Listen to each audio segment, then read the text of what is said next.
Good evening, I'm Ramona Kimmel. And I'm Brittany Baird. And we're here on In the Know tonight, and we want to talk to you about something called vermicomposting. Fancy word for an elaborate cover-up? We think so.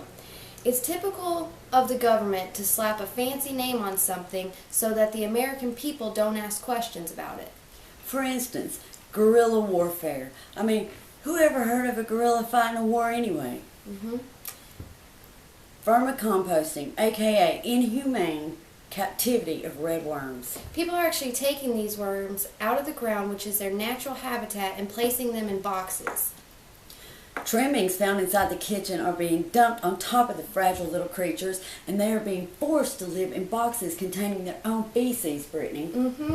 Are these people really going green, or is this the beginning of the end? When is the American public going to open their eyes and see what's really going on? Where's it going to stop?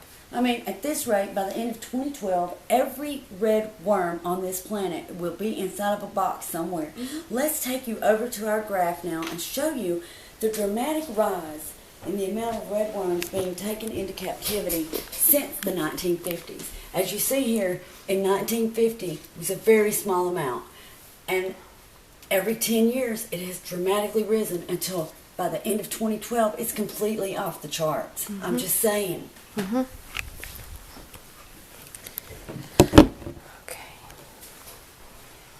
Okay, back here at the desk, let's talk a little bit more about what we might be looking at if we don't stop this. Yes, we are not 100% sure on what is going to happen once all the worms are in boxes, but we are pretty sure one of two things is inevitable. Either the temperature of the Earth's surface is going to continue to rise because these tiny little creatures would intentionally form a barrier to protect us from the heat from the Earth's core. Go ahead. Or the surface of the Earth will become extremely soft because the slime that the worms had once left behind would harden and keep the ground firm. Without red worms leaving slime behind to harden the ground, the Earth's surface will be like cotton. Now, we have an informant that we will be interviewing. For fear of his safety, however, he has only agreed to speak with us if we disguise his identity. Right, so we'll be taking you to that live interview and just right after this momentarily. Commercial. Right. Thank you, Brittany. All right, let's watch. Good afternoon. I'm Ramona Kimmel, and we're here this evening with our mystery informant. Just as we promised you earlier, we're going to talk to him about, we're going to call him Mr. X, and we're going to talk to him about vermicomposting. Thank you so much, Mr. X, for being with us this evening. First of all, I would like to ask you, what is vermicomposting? Well, vermicomposting is pretty much like composting, using composted materials, and we use the worms to help speed the process. Okay. How long have you been a vermicomposter? It's going on 3 years now, and I'm really enjoying it. Well, would you mind if we took a look at what a vermicomposter actually does? Can we look at your worm bin? Before I let you see in the worm bin, let me go into detail about exactly what we're doing here and what we're using. We can't just use any table scraps. We've got to use some sort of produce-like materials, onions and garlics excluded, and anything that's not cooked. Leavings from the kitchen, and we just mix it all together. Eggshells is one of the things that we like to put in there for calcium. But yeah, we put all that in together and just mix it into a great big pile of soup, and then we have nice worm castings. And do you think that the worms really appreciate you dumping all that stuff on top of them? Well, they gotta eat. You know, if it was just dirt, they'd die. They gotta have food.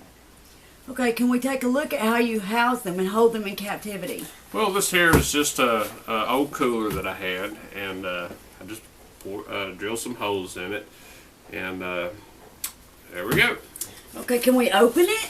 Sure, stand back so you don't get any worms on you, but you know, Mr. X, for a reason, don't want to be seen. Try not to get my eyes. Oh yeah. Wow. Uh-huh. Oh my God, look at that. Look at that. They're everywhere. Oh my, look, here's one up here struggling to get out through the holes. He done pushed it back down in there. Oh my God, okay. They're all seem to be very happy. They have plenty of food, nice and cool in there. I think that's a matter of opinion. Okay, let's close them back up. I can't stand to look at this atrocity anymore. Well, if you notice, there's no smell. One might think that it would be reeking with, and there's all kinds of produce and rotten stuff in there, but actually it smells actually pretty good. Okay, okay. Can you tell us how many worms you've actually captured since you started 3 years ago? Well, just a handful, but they've grown to probably thousands, maybe even millions. So is it a handful or thousands? A handful at first, and then they multiplied into millions. Oh, wow. Okay. So, tell me, how many are you holding in captivity right now? My best guess is all it would be, because I don't individually count each one, but I would think somewhere around 1.6 million. Time. So, Mr. X, what do you think will happen once all the red worms on the planet are in captivity? I don't think that that's going to happen. There's plenty of worms to go around. Okay, so we're quite sure that one of two things is going to happen by the end of 2012 when all the red worms are in captivity. Either the Earth's surface is going to be so hot we can't walk on it outside, or it's going to become soft as cotton. What do you think about either one of those two things happening? Well, as soft as cotton, we sure will sleep well. And hot, we better bring sunblock. Okay, so why do you think that the government has tried to keep this a secret from the American people for so long? What government are we talking about? We're talking about the American government, Mr. X. I'm pretty sure they didn't have anything to do with it. So you're saying that you are participating in anarchy? I'm saying nothing of the kind. What the hell are you talking about? Okay, Mr. X, I want to thank you for talking with us. I have one more question for you before we leave. Can you tell us, in your professional opinion, what percentage chance of rain we have for tomorrow? 35. Thank you so much.